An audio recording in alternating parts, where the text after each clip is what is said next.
जा पाती, लेकिन मैं लंगड़ी हूँ। गुड़िया बेटी, क्या आपको भी बेर खाने हैं? हाँ मम्मा, मेरा दिल तो बहुत है, मगर मैं लंगड़ी हूँ। मेरी बेटी लंगड़ी है तो क्या हुआ, उसकी माँ तो स्वस्थ है। चलो आज मैं आपको बेरी के पेड़ पर ले जाती हूँ। आप भी जग्गू कुक्कू की तरह डाल पर बैठकर खूब बेर खाना। अब जल्दी चलो। फिर एक टोकरी में गुड़िया को बिठाकर मम्मा चिड़िया भी घर से बाहर चली जाती है।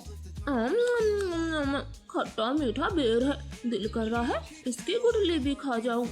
नहीं जग्गू, गुठली नहीं खाना, बेर बहुत है, तुम बेर को ही खाओ। मैं तो कुछ बेर अपने घर भी लेकर जाऊंगा। कोको दोस्त, वो देखें, आपकी मम्मा भी इसी तरफ आ रही है, शायद उन्हें भी खट्टे मीठे बेर खाने होंगे। फिर मम्मा चिड़िया गुड़िया के साथ पेड़ पर बैठ जाती है। गुड़िया तो कई महीनों के बाद घर से बाहर आई थी, वो बहुत खुश होती है। यहाँ कितना अच्छा लगता है, खुला आसमान, चारों तरफ पेड़ पौधे और ताजी ताजी हवा। लो गुड़िया बहन, ये बेर खाओ, ये और भी मजेदार है। ऐसे वो तीनों गुड़िया को बेर तोड़ तोड़ कर खिलाते हैं। दूर छिपी हुई बुरी चील उन पर नजर रखे हुई थी। अरे वाह, एक साथ चार चार शिकार है, किसी एक का खात्मा तो हो ही जाएगा, बड़ी तेज भूख लगी है। फिर वो बुरी चील धीरे धीरे बेरी के पेड़ तक पहुंच जाती है और एकदम से उन्हें घेर लेती। जग्गू और कुक्कू तो डर के मारे मम्मा चिड़िया के पीछे छिप जाते हैं।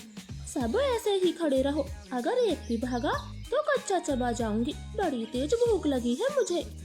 नाना चील जी, हमें जाने दे, हमारी जान बख्श दे, छोटे बच्चों पर रहम करे। नाना चिड़िया, किसी एक को तो अपना शिकार बनाकर ही खाऊंगी। चील उनके सामने बैठी थी, तभी धीरे से जग्गू कौवा कुक्कू के कान में बोलता है, कुक्कू दोस्त, इस चील को गुड़िया को सौंप देते हैं, वैसे भी गुड़िया लंगड़ी है, ये जी कर क्या करेगी, कम से कम हम तीनों की तो जान बचेगी। जग्गू की ये बात सुनकर कुक्कू तुरंत अपनी माँ से बोलता है, मम्मा मम्मा, गुड़िया को यहीं छोड़ दो और चलो यहाँ से, हम अपनी जान बचाते हैं। हाँ भाई, ये भी ठीक है, मेरा काम इस लंगड़ी चिड़िया से ही चल जाएगा, तुम सब चले जाओ। चील ने इतना कहा ही था कि तभी रानो चिड़िया जोर से चील को धक्का मारती है और पेड़ से नीचे गिरा देती। जग्गू कुक्कू, गुड़िया को साथ लेकर यहाँ से भाग जाओ, मैं इस चील को आपके पीछे नहीं आने दूंगी। बेटा जल्दी से भागो यहाँ से। इतना कहकर रानो चील पर हमला कर देती है और जग्गू और कुक्कू टोकरी लेकर वहाँ से भाग जाते हैं। चिड़िया और चील में काफी देर तक लड़ाई होती है और आखिर में चील रानो को जान से मार देती है। मरगी, छोटी चिड़िया मरगी, मुझसे लड़ने चली थी, अब तेरा मांस में मजे से खाऊंगी। कुक्कू भाई, मम्मा अभी तक घर नहीं आई। मम्मा को चील ने मार दिया है, वरना वो अब तक आ जाती, क्या जरूरत थी मम्मा को वहाँ ले जाने की। भाई, अगर हम वहाँ न होते तो वो बुरी चील आपको खा जाती, आप ऐसा क्यों बोलते हो?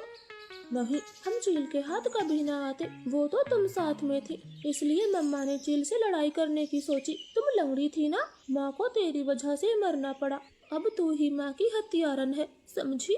ऐसे कुक्कू तो गुड़िया को ही दोषी ठहराता है। अब गुड़िया का ध्यान रखने वाला कोई नहीं था। कुक्कू सारे सारे दिन बाहर घूमता फिरता, वो लंगड़ी बहन का बिल्कुल भी ख्याल नहीं रखता, चाहे वो भूखी हो या फिर प्यासी हो। भाई, सुबह से रात हो गई है, आप मेरे लिए कुछ खाने को नहीं लाए? जंगल में भोजन की कमी हो गई है, अपना पेट भरना ही बड़ा मुश्किल है, ऐसे में तेरे लिए दाना कहाँ से लाता? ऐसा बोलकर कुक्कू तो सो जाता है। गुड़िया को पूरी रात नींद नहीं आती, क्योंकि वो तो कई दिनों से भूखी थी। मम्मा मम्मा, अगर आज आप जिंदा होती तो मेरा कितना ख्याल रखती, अब तो मुझे भी भूखा सोना पड़ता है, मैं क्या